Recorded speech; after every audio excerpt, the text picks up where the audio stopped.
So thanks. All right, I've collected myself now a little bit. Let's start fairly near the beginning of your story with how Daniel came into your life in the first place. Yes, well, I was born in Jordan, and I submitted a video to the West Eastern Divan. I suppose I was encouraged by the late Edward Said to do so, whom I just met. He was a distant relative biologically, but a very close relative because, well, he was my grandfather's first cousin. So most people don't know their grandfather's first cousin, and I don't know.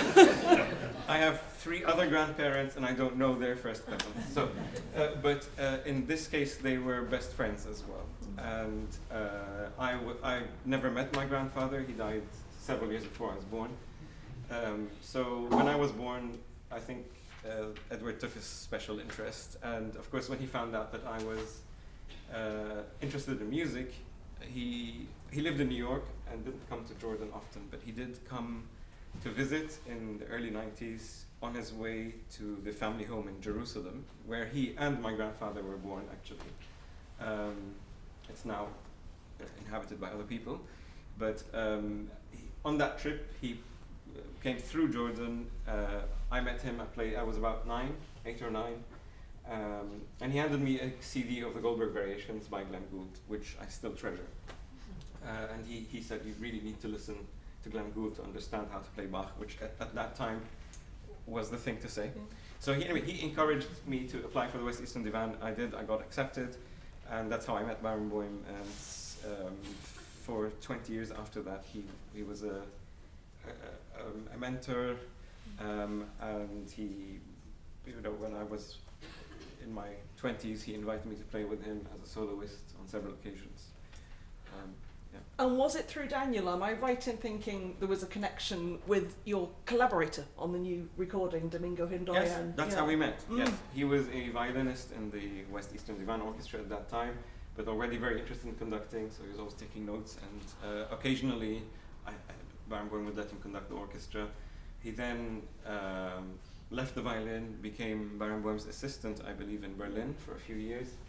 And he's got a fantastic career now. He's the director, the principal conductor of the Royal Liverpool Philharmonic, and also I think recently became principal in Los Angeles at the opera as well. So his career has really taken off. But I think it's safe to say his interest in conducting was also sparked by, and they were very close as well.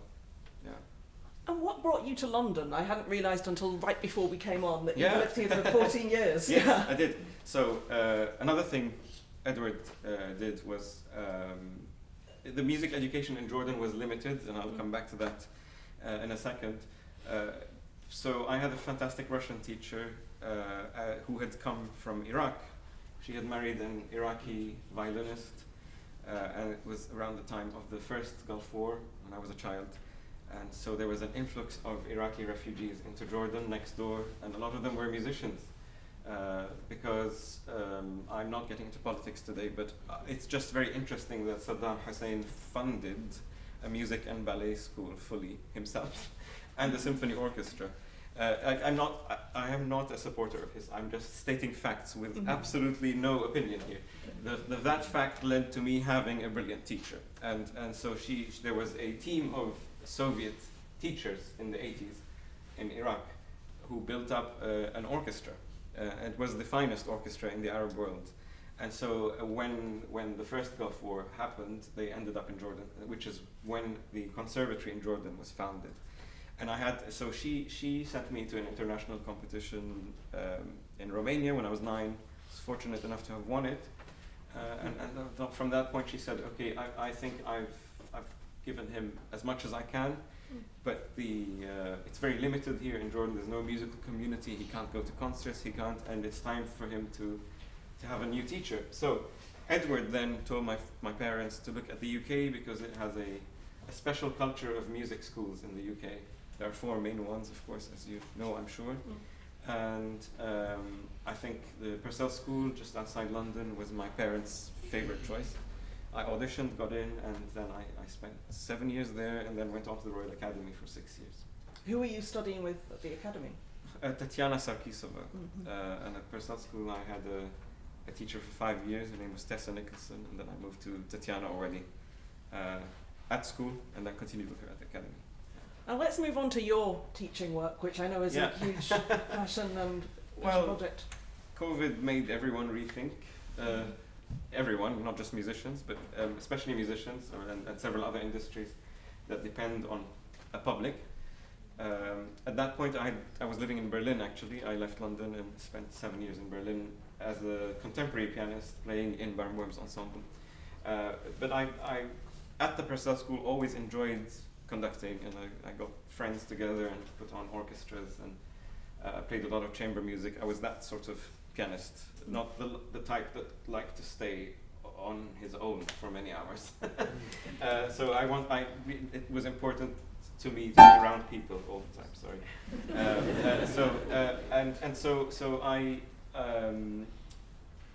at the academy I focused on the piano. I became one of those, but I still played a lot of chamber music and stuff. And then after the academy, I revived my interest in conducting, and in 2018 I founded a small string orchestra in Jordan with a bank. And that's because I felt that all along of me being away from Jordan and the region, that it is such a shame that we don't have somewhere like the Presto School or the Royal Academy or the Royal Festival Hall or the Royal Albert Hall or the Barbican or all these. I took it for granted being in London that I could go and listen to a great artist every night. And then, of course, living here for so many years, I played all over the country, and I saw how many music clubs there are, and this culture of real appreciation for music that's completely lacking, partly because it's not our music. There is an appreciation for Middle Eastern music, of course, but Western music, in Jordan at least, was very limited. Other countries around us had a different story. But so I always had in the back of my mind, one day I need to go back and do something for Jordan. And so I founded this orchestra in 2018. I was going back for projects, but living in Berlin. By the time COVID hit Jordan, we had just performed our last concert. We grew from a 12-piece string orchestra to a 50-piece chamber orchestra with winds. But I didn't have enough musicians in Jordan, so I had to look in the region. So it was a pan-Arab orchestra, many colleagues from the West Eastern Divan. A lot of them lived in Europe, others lived in neighboring countries. So we all got together, and it's an interesting experience to have rehearsals in Arabic. Or a mix. I mean, we don't only have Arabs. It's really difficult to find an Arab contrabassoonist, for example, or tuba player, or we focus mainly on strings and the main woodwind instruments. So we occasionally have visitors, guests from all over the world. And so when COVID hit, the bank that sponsored us said, "How about setting up a foundation? You are unemployed currently, and you have time." And that was true. Both of these things were true. Luckily, my father is a businessman, because I barely knew how to use Excel.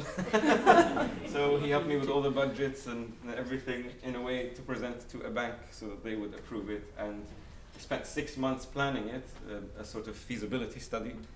And then they said, "Okay, we'll give you the money as long as you come and live in Jordan," which was a shock because I never thought that I would ever live in that part of the world again. But as I said, I'd lost all my concerts, and why not? It was a time to rethink things, so I moved back, and we set up a school to go with the orchestra, so the orchestra has a future. And I found teachers from Lebanon mainly, but also I found a couple of Ukrainian teachers who were living in Jordan to help me set up, and we now have a team and about 85 students. And what was interesting, it's funny how life throws things at you sometimes. When we were discussing different premises to look at, we had to consider all sorts of things like noise pollution and location, all of that. They sent me a list of places to look at, and I was looking at this one address, and I happened to be sitting with my mother at home, and I said, "Do you know where this is? I don't recognize it." And she said, "Oh yes, I know where that is. I'll give you a tour." I said, "Okay, how do you know?" And she said, "Well, I taught there. It was an English language school for adults. I taught there while pregnant with you." So that's spooky. Yeah. And then that's the building we took in the end, and it's now a performing arts institute. I'm the director of music. There's also dance and the drama department. We modeled it actually on the Guildhall. But at the moment, it is not for aspiring professionals, because you really do need a boarding school for that. I realized how important that aspect of it's not the only way of doing it, but in that country, in that setting, if the students aren't with us at all times, it's going to be very difficult to make sure they listen to music. They don't have access to it at home. They don't have the option of having access to it. They have it, of course, online, but you need someone to guide them to go and listen to Mozart. So we are working towards that. There are 2 courses. There's the basic course, which is the ABRSM system is very popular over there. That is the one thing that is it's very popular in all the kind of former empire countries and English-speaking countries, and so we have examiners coming over once a year. People love it, but that in itself is not enough to train a professional. So I have set up a comprehensive course, which is about 5 hours per week, which includes more intensive ear training, rhythmic training, choir, chamber music, that sort of thing. And I'm hoping that we only have 5 students on that course, so I'm hoping that will grow slowly and then feed into the orchestra. That's the idea. If anybody did want to buy ABRSM scales and sight reading, you can't tonight, because Karim has taken them all, and he's very welcome to. Yeah. Now, I'm just thinking back to what you said there about we have more easy access to music than ever before through the internet. But you mentioned there the importance of guidance and curation for aspiring professionals and all of us, really. One thing that has impressed me since you came onto my radar, I don't know, maybe 8 years ago, is the care you put into curating your programs. Particularly maybe having not very obvious bedfellows like Tompkins and Schoenberg on the same album. Let's talk first of all about this early music, putting early keyboard music onto a modern instrument. Yes. What inspired you to do that? Yes, well, so my first 3 albums cover all the works of Schoenberg and his students. But I felt, and I'm sure Matthew will agree with me, that a single album full of Schoenberg's music and Second Viennese music, probably we might have, I don't know, 10 people buying it. So, which would be optimistic. Yeah, optimistic. So programming it in a way that makes sense, but also makes people want to listen to this music, was at the heart of the project. Was over 3 CDs, and each of the CDs had a different angle. So the one you're talking about is Legacy, and I found this parallel between William Byrd and Schoenberg, biographical parallel, and to a certain extent musical parallel. They were both important musical figures. They were both political, and they were both